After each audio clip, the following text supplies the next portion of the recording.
Assalamualaikum warahmatullahi wabarakatuh. Perkenalkan, nama saya Robi Saputra, NIM 2013-040037 dari kelompok 3 yang ingin membahas tentang dilalah versi Syafi'iyah. Pembahasan pertama yaitu dilalah mantuk. Pengertian dilalah mantuk dalam pandangan Syafi'iyah adalah penunjukan lafaz menurut apa yang diucapkan atas hukum menurut apa yang disebut dalam lafaz itu. Baru dia disebut dalam pemahaman mantuk, umpamanya dalam firman Allah surat An-Nisa ayat ke-23. Baru dua, pembagian di dalam mantuk.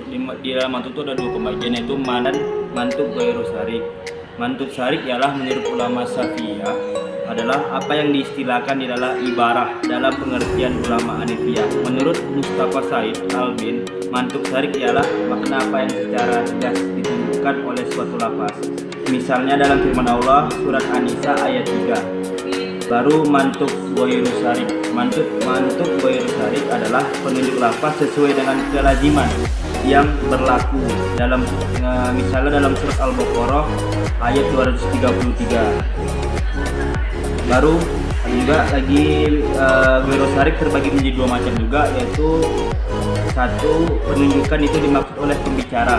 Pembicara terbagi lagi menjadi dua macam, yaitu dilalah iktida oleh kalangan Hanifiyah dikenal dengan iktida al-nas, dan dilalah ima, yaitu penyertaan sifat dengan hukum dalam bentuk seadanya. Sifat itu bukan yang menjadi ilah untuk hukum tersebut.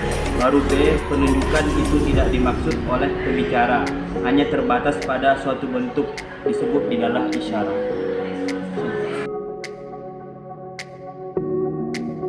B, dilalah mafhum dan pembagiannya. Satu, pengertian mafhum adalah sesuatu yang ditunjukkan oleh lafaz tetapi tidak diucap oleh lafaz itu sendiri. Contoh dalam firman surat Al-Isra ayat 23.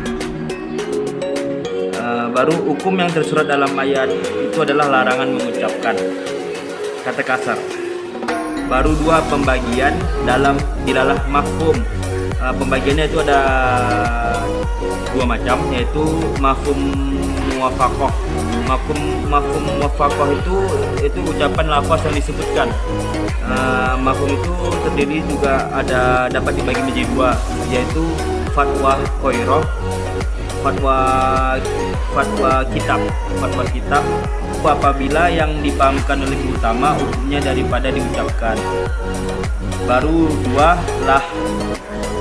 lahnal kitab. Lahnal yang tidak diucapkan sama hukumnya dengan yang diucapkan, seperti firman Allah dalam surat An-Nisa ayat 10. Baru yang B, pembagi itu mafhum mukhalafah. Mafhum mukhalafah ini yaitu pengertian yang dipahami berbeda dari ucapan, baik dalam istimbat menetapkan maupun nafi menindakkan dalam lafaz yang diucapkan, seperti dalam firman Allah surat Al-Jumu'ah ayat 9. Mafhum mukhalafah ini dinamakan juga dengan dalil kitab. Mafhum mukhalafah terbagi menjadi 4 juga, yaitu mafhum mukhalafah tentang wasiat, yaitu menetapkan lawan hukum bagi yang tidak disebutkan.